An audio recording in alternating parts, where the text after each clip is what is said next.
cereal is. Hey, coming up Yes. to the lyrical ones, we got Michael Kim-Eubanks, a multi-instrumentalist and songwriter whose sound traverses and bends different styles and generations. Michael likes to tell honest and interesting stories that gives others permission to do the same. Michael's previous projects include an alternative rock band and an R&B band, as well as directing music for a couple of local Bay Area churches. Michael also has an ongoing project called the Lament Project, a multimedia, autobiographical, and spiritual exploration, but with so much more to learn. Let's hear it from himself, Yeah, Michael Eubanks. y'all were making me sad because I was allergic to milk. So I couldn't eat any of it. Like literally on Saturday morning, my dad would come down the stairs. He would pour a box of Captain Crunch. He poured the milk in, and then he would go back upstairs and sleep for another hour. Okay. I had to have oatmeal. Now I love oatmeal. I still love oatmeal to this day. That was my thing, right? Like, Me too. right. But he did this Captain Crunch, and he would come back an hour later. He'd come back in. He had the same white Mercedes Benz shirt, like the sweatshirt that he wore every Saturday morning with these short shorts on. He's like a well-built guy. He's like 5'10", but he had like huge calves. So he'd like walk down the stairs, be like, "Hey," and you trying to watch. What was I watching? I don't even know. I feel like it was Winnie the Pooh, Adventures of Winnie the Pooh, that kind of deal. And he will eat that Captain Crunch, and I'd just be like, that looks so good. And then I would have a bite, and I would start coughing because it like triggered an asthmatic reaction in me. And I mean, with Captain Yeah. Crunch, you weren't really missing much. That cut up the top of your roof in your mouth. I mean, cranberries, I mean, that's neither here nor there. We're happy that you're here with us That's now. good. That's good. That's good. It's great to be What here. You. what that says is that your dad was a risk taker, first of all, eating that Captain Crunch and rocking that, that Oh, short oh yeah, long sleeve sweater. yeah. Like there You was a know, short, long sleeve sweater with some short shorts, and then I'd be like, "Hey, let's play some basketball." And he would take me to the woodshed. I mean, he would just like back me down. I was a thin kid, and he wasn't messing around. So A lot of fundamental lessons being learned in your household, definitely. You have ain't getting no idea. no shortcuts, no No, breaks. there You're were gonna none learn what world is all about right now. right now. That's exactly right. Oh my! How are you doing this evening? How are you doing? I'm feeling excellent. I'm feeling real good. I was just talking to to two of my buddies, and it's a weird life, right? Like one buddy's in Washington, the other one's in Richmond. We can't hang out, but you know, we're doing it. So I'm feeling great. I'm feeling great.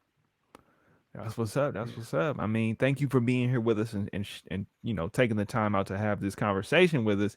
But more importantly, I mean, kind of take us back. Like you are a multi instrumentalist, right? You're a Yeah. songwriter. Yeah.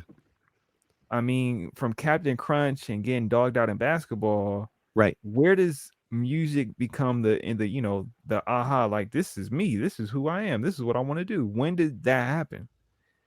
Well, um, so what had happened was that I was born into a divorce. Okay. I'm not trying to take you way back. I can go quick, But I was born into a divorce, but my biological father was a musician. wow. And so there's a genetic component to things, right? In my mom's family, who they basically raised me, my mom's mom made all of her children play an instrument. They got to choose it. Funny story. One of my aunts was like, well, if I get to choose an instrument, I'm gonna try to choose one that you can't find a teacher for. So she was like, I want to play the accordion. And she thought she was hella clever. And then they found an accordion teacher 3 blocks from their house. So she had to carry an accordion 3 blocks down the street every week for like 4 years. You ain't getting no ride. You just want to Nope. be strong. Nope, because you thought you were smart. You thought you had this on lock, and then no, thank you. So I think it was sort of by the age of 2, I'm in the children's church choir, right? By the age of 4, I'm taking piano lessons. I grew up in LA, when they still called it South Central. I'm taking piano lessons at LA City College. And it's a wrap after that. Like, I would come home from piano lessons like, this is the best thing ever. And between singing and playing the piano, I was good. And then they told me I could pick another instrument in elementary school. So I was like, I'm going to play the flute. And then I was not secure in myself in junior high school. If anybody was, you are a superior human. I was not. And so all these kids were making fun of me because I was the only boy in the flute section. And so I felt like I couldn't handle it. So I switched to trombone. So I played trombone. Yeah. And then I got bored of trombone. I don't know why. It's actually great. I actually picked it back up again for jazz band. But I got bored of trombone. I looked in the closet of our band room and I saw a French horn. And I was like, I want to play that. And my teacher's like, well, no one's playing it. So I took it home. My mom was like, what is that? I was like, it's a French horn. I'm gonna learn how to play it. She was like, you're strange. And then 2 weeks later, I brought it back. I was like, Mr. Zielinski, I'm ready to play now. And then later on, years later, everyone was like, the French horn is like the hardest brass instrument to play. And I was like, no, it's fun. It's great. So I think, everybody's got that thing where it just feels like this is the way you can make sense of the world. Like, that's just instruments, right? So my most recent instrument is my most passionate instrument, which is a guitar. So I picked up the guitar in college. And I've been playing a lot of guitar. And in fact, I have only gained more appreciation for it, especially recently, because essentially there's a way that as I am trying to kind of find a lot of love and grace for myself in a Black body, I am realizing that basically, like, when Black people invented the blues, they did it on the guitar. And then the most famous guitar player no one's ever heard of is a Black queer woman named Sister Rosetta Tharpe. And I like watched her play and I was like, oh, this is the real thing, right? So I think these days I play guitar kind of with a protest energy a little bit. Yeah. So, which is, I think, kind of pioneering anything, right? It's got some protest energy to it. Yeah. I don't know if anytime create. I would play something. I don't know if it's going to sound good. Is what I'm. We don't know either. We don't know either. But no, I mean, we down to go down that road, please, by all means, because I've lost my ability to play anything. So please, let's go. Let's do it. We would love to hear you. Oh, wow, you're ready with the white pearl. Oh, great. All right. I don't know. I don't know. I have no idea. We're gonna just see what happens. That's right. We're just gonna see what happens. Let's see. What do I need to do is the question. Stuff is plugged in. Here we go. We're gonna try it out. Now, I'm not trying to be too loud, so you'll have to excuse me if some weird happens. I know that if I push those buttons and do that. So as we sit here on episode 14 of the Lyrical Ones podcast, we are going to experiment live and in the recording. I think we should keep this. We should not lose this. This is fundamental for our growth. Yes, the Michael Kim-Eubanks experiment on Lyrical Ones. You can hear my guitar, or you can hear my voice right now, I presume. Yes, we can hear your voice. Yes. Great. Let me see if this guitar is, let me see here. Oh, I know why it's not working. Because sometimes you have to plug stuff in, like that's true. That's a key component. It is a key component. See, it's going to work now. The only question Remember, is how guys. loud it is. Remember, guys. Plug into the source before anything. If you That's want to right. make sure you got the juice, or you want to be heard, when you want to hear yourself, go ahead and plug into the source. Yeah, I mean, oh, I hear it. I hear that hum. Yep, there's the I hum. hear that There's the hum. hum. We can get that down. We can get that down. Okay. I heard that. Did you hear that? I did. I felt that. The Okay. facial expressions on everybody who just felt it. We heard it. Okay. Okay. Okay. Okay. Um so these days, this is crazy. This is not what I expected to be doing, but this is perfect. It is perfect. These It is days, perfect. so I was talking about the Lament Project. In June, you were introducing that. So basically, it's 2014.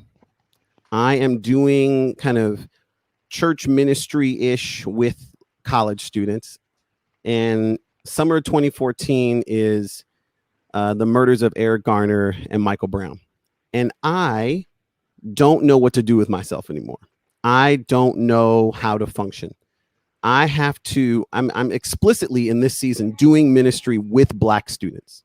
Like there's several functions of the ministry that I was in at the time. I was in it with Black students at the time. I don't know what to do. I feel like my whole faith is falling apart because I learned in a lot of ways how to follow Jesus in a way that not so much actively, but passively, in my case, told me that everything was just going to be okay. And that, God's going to take care of it. Right. And I just saw a lot of that not happening. Like I wasn't okay. A lot of people weren't okay. And people are dying and it just felt weird to me. Right. So I need a way to continue to hold on to my faith. And I realized that I was kind of like, God, this can't be like it, right? Like I was like, is this the end of the line? Like, am I losing my faith? Is this where it's happening? And then I read these things called Lament Psalms in the Bible, where the people of God are like, this is terrible. God, save us now, right? And it's very unambiguous. It's very clear what they're saying. And I was like, oh, wait, save us from what? And then I realized that the background program running in the whole Bible is a thing called empire. There is always an empire at work in the Bible. And I was like, what are they doing to them? Oh, they're enslaving them. Oh, right. And then I'm like, well, what about Jesus? And I'm like, oh, this is the worst one. Like the Roman Empire is designed to create peace through violence. It's designed to make people quiet through intense violent poverty and violent physical destruction. And so so all that to say, I was like, okay, I'm good. Like when I see Jesus on the cross now, I'm like, no, that's Jesus being killed by the confluence of powers between the temple that was insecure and Rome that was insecure, and they just wanted power. And Jesus was like, well, I'm going to confront your power with nonviolent resistance by loving the poor. You can do whatever you want to do. I had to start writing songs about that. Like, in order for me to stay sane and to stay grounded, I just had to write songs about that. So I'm gonna sing you. Wow, this is crazy. I'm gonna sing you something I wrote yesterday. Okay. Thank you. Thank you so much. And I'm just gonna sing like, I don't know how far I'm going to get into it because it's not really done. But one of the things I like as an artist is situations like this, because often pressure will make you finish things in a way that you're like, oh, I like that. And then sometimes you don't. So I don't have a title for this. but I'll tell you the first two lines and then maybe you might get it. The first two lines are, "We are not your donors. We are not your atoning sacrifice." So, all right, let's see. We're experimenting here, right? So, we are not your donor. We are not your atoning sacrifice. Our blood won't clean your filthy hands, can't wash away the sins of our troubled land.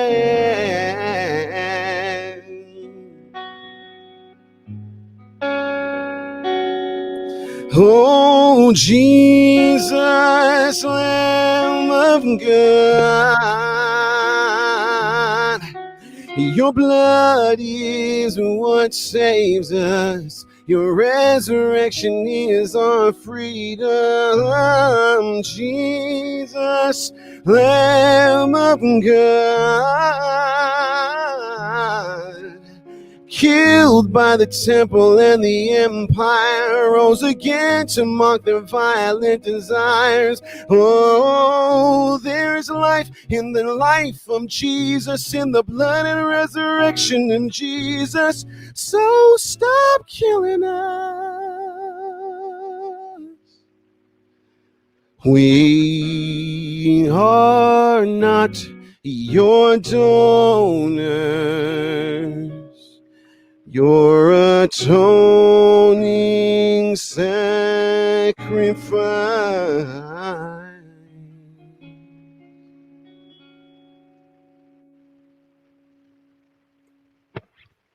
Yes. Yes. Absolutely remarkable. It so this puts me in like 1968 right now, right? Mm-hmm. It puts me right in it. Mm-hmm. It puts me right in the summer '68. Okay, wow. I wasn't ready to time travel. I wasn't ready for uh an anthem. I wasn't ready for everyone's heart to come out of that. Um, so poignantly, so powerfully, so like precisely, with like acute pain. Yeah. Yeah, like thank you for like voicing it, like scoring it just right. Like so, 2014 to Yeah. now, To here now. to now here we are, right? So literally, you say 00 AD, 01 AD Yeah. to now, Yeah. right? The empire is, on the same hype. It's like Same. if I give up my power, it means that you might be lifted up. Yep. Yep. Like, isn't that crazy though? But like, here's the thing. Like, I love and hate this moment we're having right now. Right. Like I love it because what I think people are realizing who are kind of like trying to keep some semblance of faith in this season is like the old, there's an old expression in the Bible about wineskins, right? Like you try to put new wine in an old wineskin and it breaks, right? Like I think people are discovering that there is a faith that we have been given, a lot of us have been given over the past 50 years in America. And it is insufficient for this moment. It is completely insufficient for this moment. It is a faith that is very violent. It is a faith that is very economically stratified. It is a faith that is that one of the things I believe is that for people, we are distinct, but we're also relational, right? And in a lot of ways, I think the American space, the white American space, is far too individualistic. And so what you have now is you have this moment coming where what we need from people is mutuality. Like we need shared struggle. What we need is a sense of shared communal sacrifice, right? Not martyrdom and not the suffering of the empire that we choose, but we need to say, no, I'm going to give my life of my own accord. Like Jesus says, like I'm giving of my life in this community. And it's for us. It's for us to lift each other up, right? And where are we finding that? We're finding that on the streets. We're finding that in the movements that have been doing work for a long time. And the church is moved, right? Like the church is moved. It's in the streets.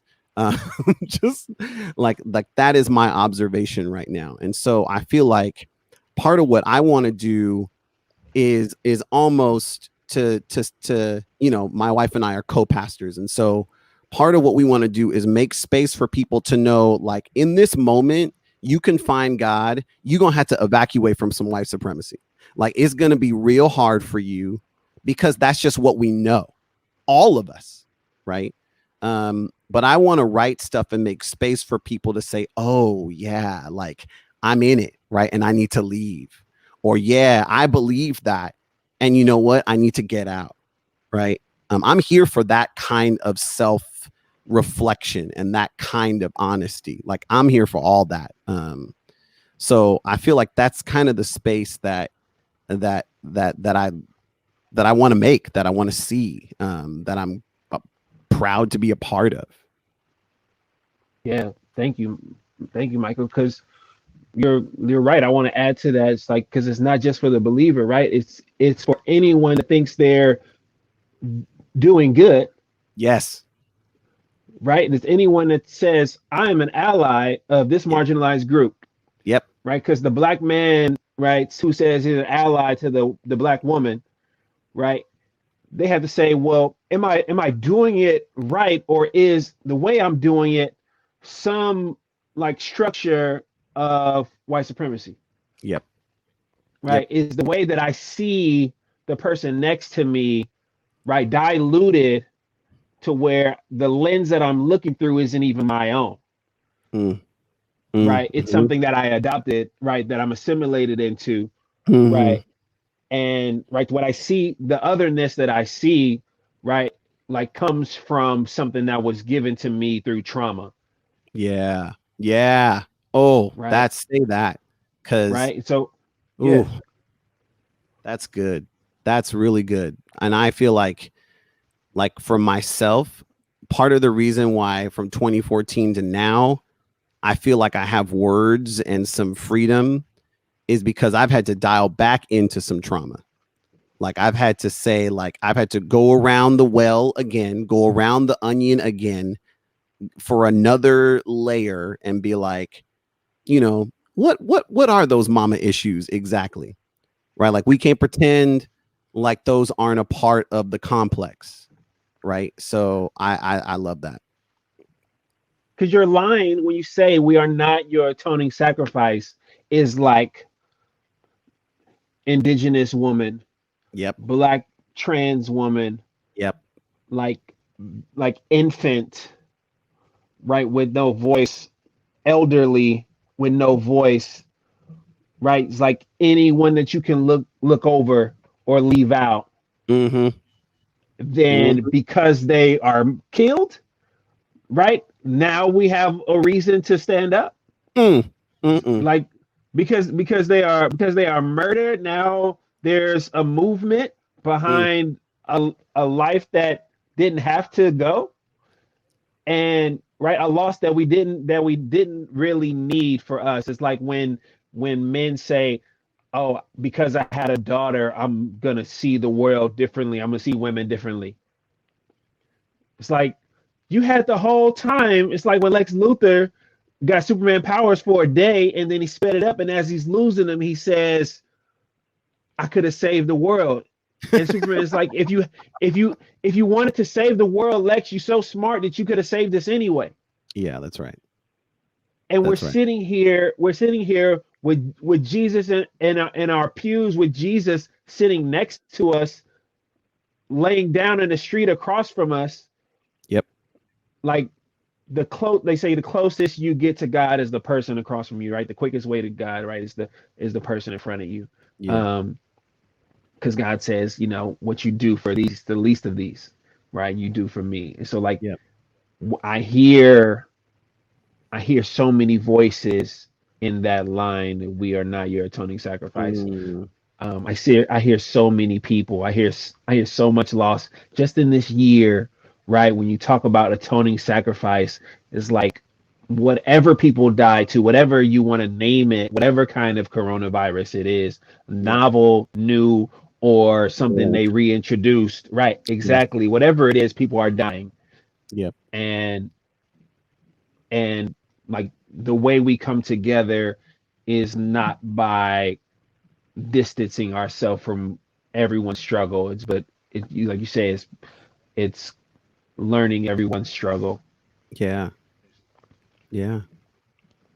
Yeah, no, I mean it's super powerful, especially given the conversation we just had with Lexi, to now go into this conversation where you're using the kind of the horn, the signal, if you will, to get people to see, right? Like as soon as you hit those strings, emotions are struck, right? And I think that's the most profound thing about it, is that, being black in America, historically, music was, it ain't no was, it's always been ours, right?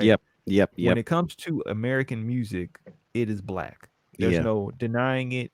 When you take it to the the Yankee Doodle and all that, the man who wrote those songs literally saw music from black people working, copied it, resold it, and he still ended up pouring broke. So when you sit up here and you look at every song, every genre, everything you've ever listened to within the American context, that is black, fundamentally from the ground up. There ain't no American music industry. There's nothing. There's no pop music. There's no blues, no jazz. There is nothing, right? You don't get a Frank Sinatra without us. Yeah. And I think with your words in which you're touching on and how you're bringing the past 2020 years that we've been living in, that we have been existing in, there's nothing more profound than understanding when we say 2020, it's not just the year, it's how many years it's been. Yeah. And here we are now, 2,000 years later, and something that is so profound that people want to use as a tool, right? Some use it for division, some use it for community, some use it in so many different ways.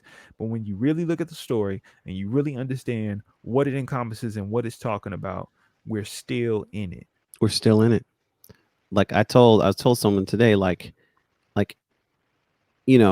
the dynamics of empire are old, right? We're in the white supremacist version right now. But this is millennia old, like these dynamics, right?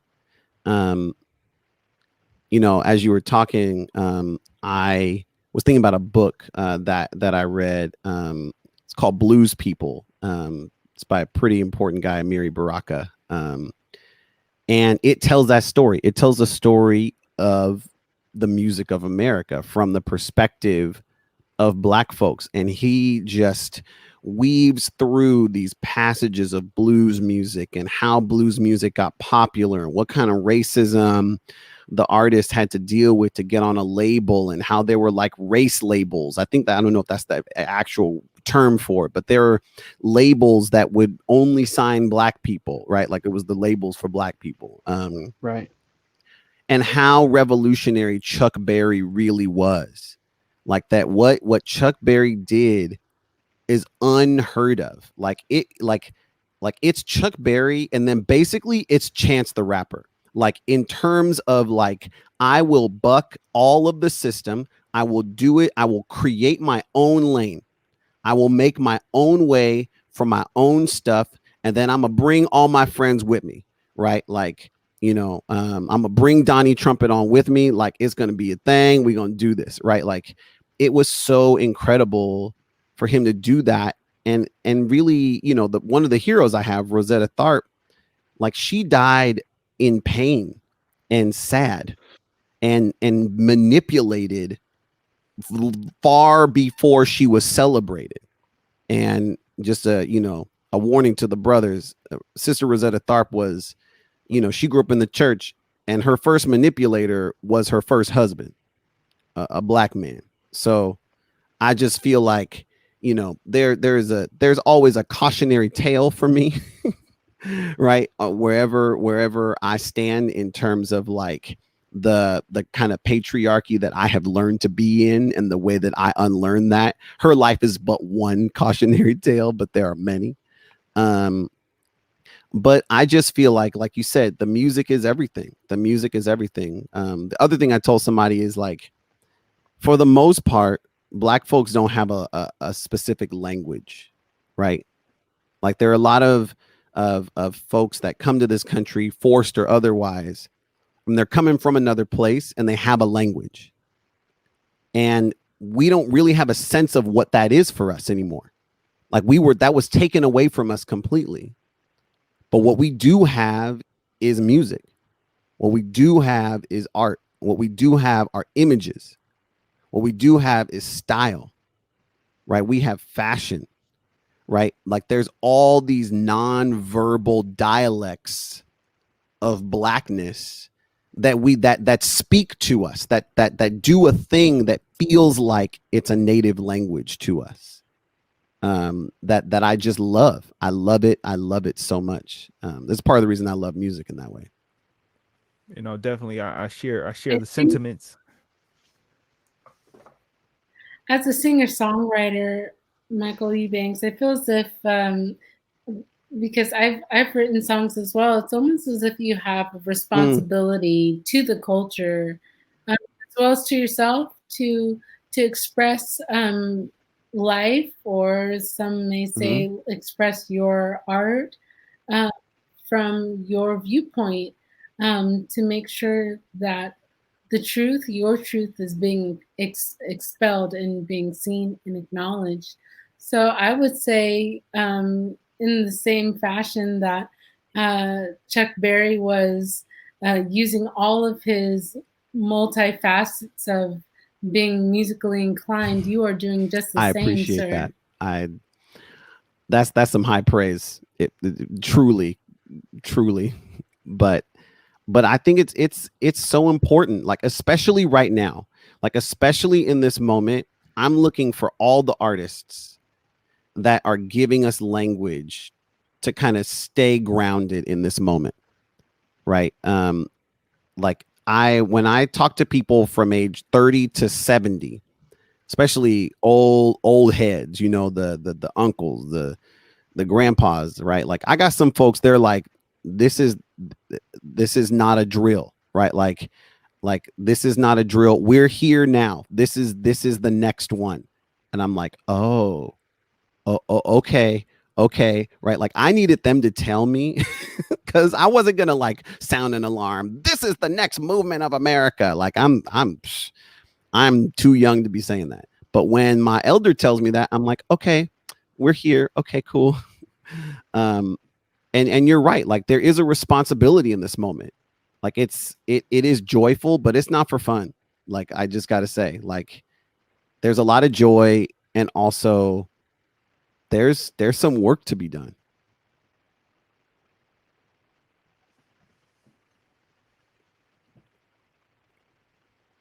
Come on, y'all done got on me. I'm trying to give y'all that time. No. Oh no. You ain't got to defend. You don't have to defend your silence, brother. You don't have to defend your silence at all. No, Michael, I wanted to know how you and your wife are using music in your co-pastorship, to speak to your congregation in this time. Yeah, that's a good question. And in fact, if with us being on Zoom, I think we're using music a lot less. And so personally, what I'm trying to do is make sure I'm attentive to these moments where I'm expressing what I think are these like small slivers of moments, and then trying to put it out there as much as I can. I'm trying to figure out how to do that because I've never really, like, to be honest, like I made a lot of music over the course of my life. I've always relied on like a physical audience to tell a story. So I feel like I'm behind in that way. So I'm playing a little catch up in that way. But as far as at our church, I think we're actually trying to use more than music. One of the things that we're trying right now is kind of a centering via images, right? Like I feel like a lot of the church space right now is heavy on words. People are trying to explain stuff, trying to break down what's going on. And I feel like actually what we do is we're trying to use other media and silence, right? Like I think that people just need a moment of silence to be able to dial into themselves right now. And to just be like, what's happening for me? Like, what is my body telling me? What is the spirit telling me? What am I feeling? How am I being agitated? How am I being moved? And to answer that for yourself, right? Like, you don't need us to tell you that. Like that's the thing.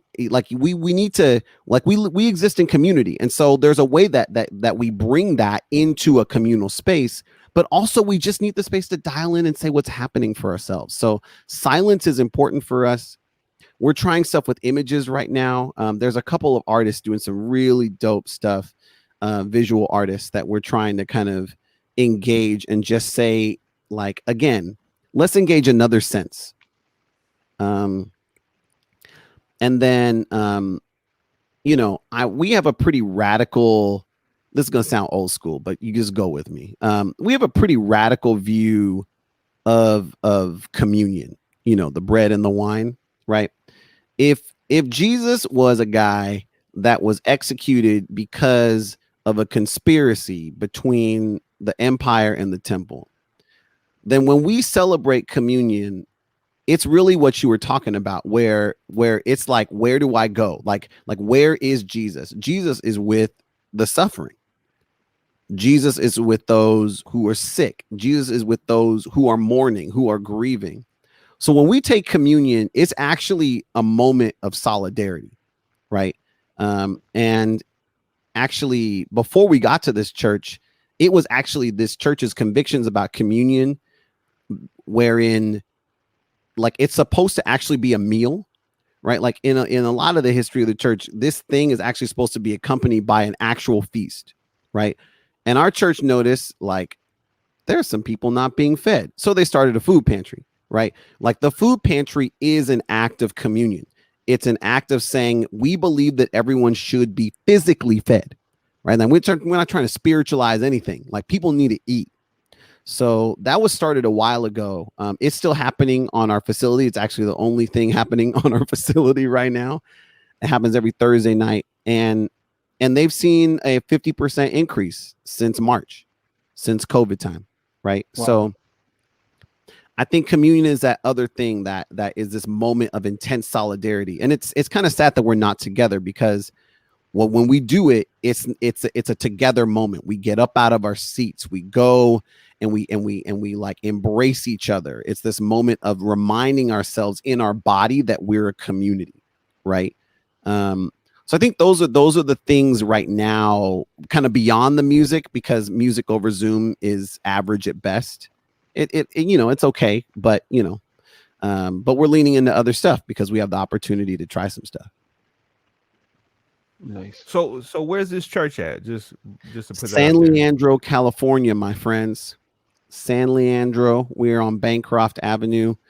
If folks that are nearby San Leandro want to volunteer at the food pantry, you can hit me up, because it's actually it started from the church and now it's its own nonprofit, but the church still is very much connected to it, and they need some volunteers. In fact, I'm trying to figure out how to give my time, because I got 2 babies, and we had to figure out, the babies. Are the babies going to be okay? Real quick, so we can put it down and share it. Yeah. Where can they reach out to you for, like, say people got time tomorrow at such and such? What time is the food pantry tomorrow? It is 6 to 8 every Thursday. And so what you want to do is you can check out bethel-community.org, bethel-community.org. And we have a place, a spot on our website called, I think it's called Partners. And they're one of the partners. So you can email them directly and they'll get back to you. They're in need of volunteers. And so they're not going to tell you no. And it's not rocket science. You give people bags of vegetables and you help people get fed. Sure. Well, thank you so much for meeting with us, and really, you've fed us musically. You've fed us in the sense spiritually a bit in this whole conversation that we've all been engaging with. I definitely feel a little bit more refreshed. So I want to thank everyone for just being here, for being present. No, definitely. And I just want to also kind of, I do want to know, how did it end up being San Leandro of all places? I mean, you saying you came from what was once called South Central, to now being in San Leandro, and you are a Black man. So please, can you kind of give us some insight to that journey? It was an accident. I just got to say. So I was in South Central. I went to UCLA. I was around UCLA for a long time. My wife and I met on a blind date, but she was up here. She was in Berkeley. So we dated for a while, and then I moved up here, and we were in Berkeley for a long time. I think we were in Berkeley almost 10 years. And then life twisted us around, and we ended up kind of in the Eden area. So we were working at a church at Castro Valley, Hayward, and then got sent to San Leandro.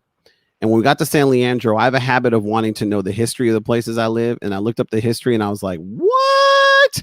This place is racist. So we're finding that out now because the police keep killing people in San Leandro, and my wife is very involved in some activism, and so we're doing it. We're doing it. I mean, talk about the call to action. You are in the place to be. I mean, that's why I said it the way I did, because it is one of those things that if you don't know, it's easy to overlook what's going on everywhere, and you just look underneath a rock, you gonna find something. And I think that's kind of the crucial component to you being in San Leandro and having the message, you showing up the way that you are, doing the things that you do. And it's important, like, understand, like, San Leandro is within the Bay Area, kind of, what we would call the Bay Area, but you don't often hear it brought up in the news. You don't really see it make the headlines, but there is things happening all the time. And so, the power of you being able to be with us this evening and saying those things and being who you are and showing up the way that you have highlights the layers, the complexities of what we all are traveling through and what we're all dealing with. Because, it just to highlight it, we got to do it. If you didn't know, there's a jersey on the screen that says Wakanda forever. Wakanda forever, for real, for real. The importance of Chadwick Boseman in all the roles he's played, but not just to highlight what he's done, but what he was dealing with while he was doing it, right? Everyone has a struggle. Reserve some space to give a person that ability to go through their struggle, because it's easy to be on the outside looking in, and you want to say what it's like. You don't know, because it's not your life. And I think that's pivotal and crucial at a time like this, where you are exploring with us and showing us so much, but we have to really be mindful of our kinship to each other and giving us that space and compassion, that empathy to understand I'm going through something. You could very well be going through your own thing. And Chadwick Boseman is someone who we lost as a collective, as a community, as a whole, as a figure that we all looked up to in different capacities. But he had his own battle. He had his own fights while he showed up for us, while he carried the weight of us on his back. And I think that's kind of important that we really take that into account. And, you know, given the last week that we had, because that topped off a week of loss after loss after loss. So, you know, before anything else, let's have a moment of silence for everyone that we've lost, including Chadwick Boseman in this time.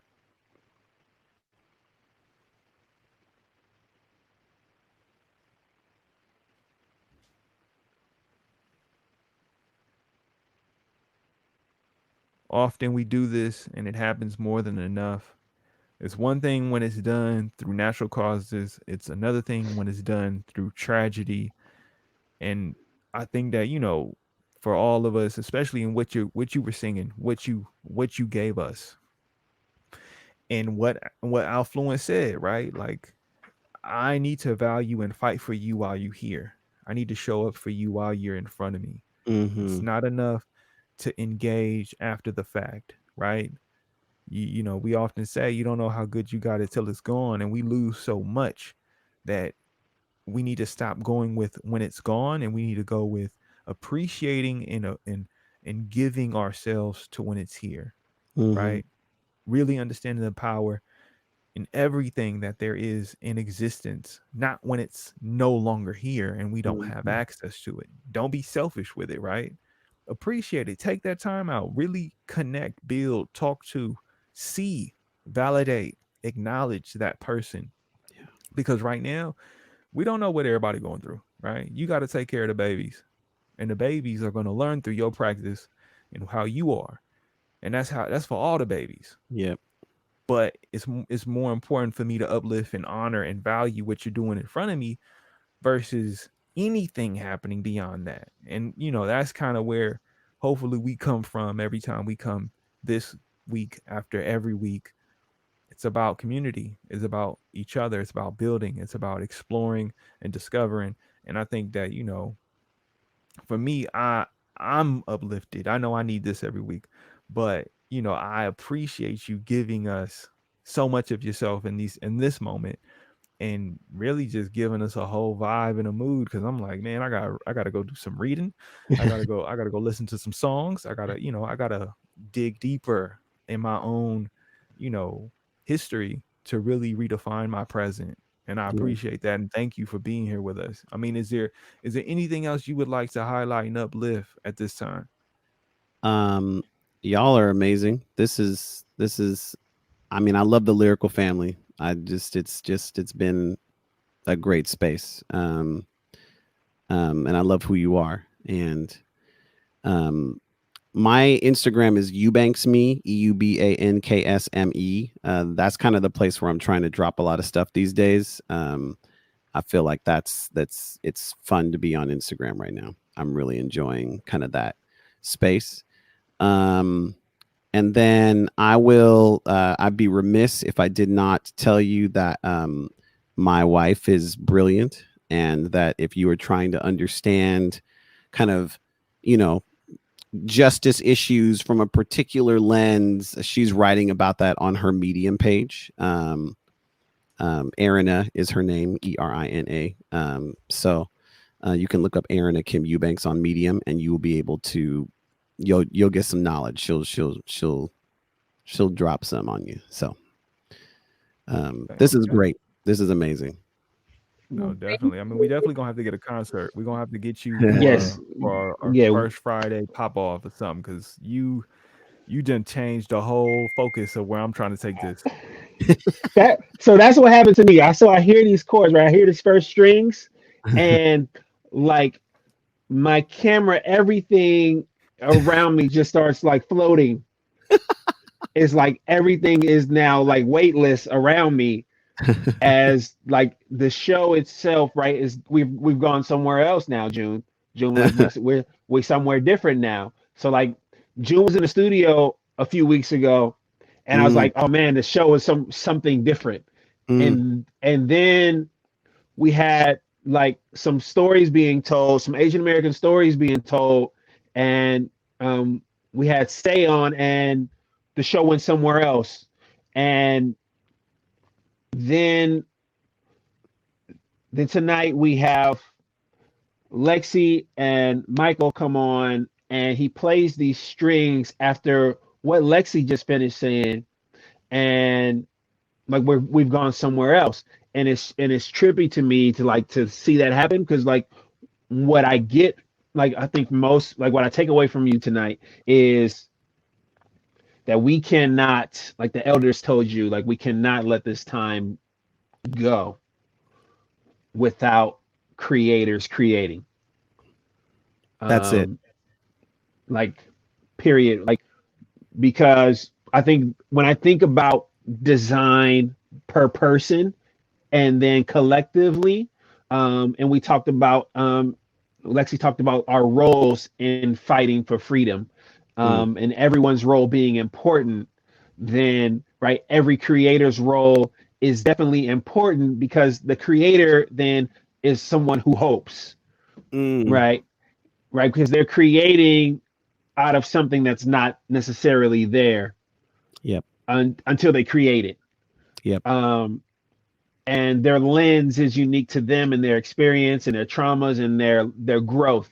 And so we can't like let this time, if it's 1968 and 2020, right, then we do all have a responsibility to go into our space, our room, our corner, our NPC, our keyboard, our notepad, like wherever we create our canvas, whatever it looks like, right, and then go off. Whether you share it or not, it doesn't need to stay in you. And I think that's what I'm loving about like the multitude of podcasts and the multitude of platforms that now the internet is becoming something that it always should have been, I think. And now we have the opportunity, with life a little slower for some, to listen. And whenever I write something, I'm telling you where I come from. If you wrote something yesterday, right, then you're telling me about your journey from then to today. Yep. Right. And then everything before that, of course, comes with you. But as soon as I create something, right, then I'm telling you about my life, and I'm telling you where I'm coming from. So I'm telling you my history, right? Yeah. And like our history, yes, is important for like where we're going, but like our history, I think it's listening to each other's history, right? Is how we learn about each other, right? And then it's how we love each other, right? It's like when you go around and listen to people, like you're loving them. People's now is listening to tomorrow's history, so that's it. Just we're recreating history as we speak. Yes, June. Yes. But I do have a little request. It doesn't have to be now, but typically when we sign off, we do a lyrical one song. But I was going to ask Mr. Michael Kim-Eubanks if there was something on his heart he wanted to play before we all skedaddle for the evening. But it doesn't have, there's no rush. Let me see. What do I want to do? Oh, that's what I want to do. Okay. So there's an artist named Reverend Sekou. You should find him. He is brilliant. He is some kind of African that grew up in Arkansas, and he's about 5 feet 4 inches tall. You should look up his tiny desk. There's a song written by the Peace Poets, who are an artist collective in New York City, and he sung this song. It's called Neighbor. So let me see. All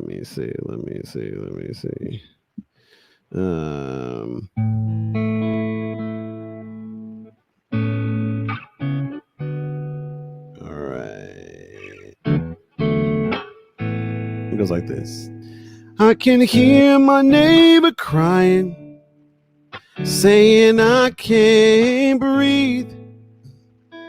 Now I am in the struggle, saying I can't leave.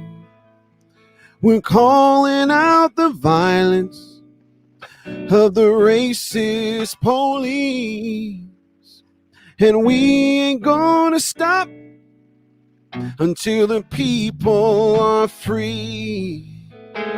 We're calling out the violence of the racist police, and we ain't gonna stop until the people are free.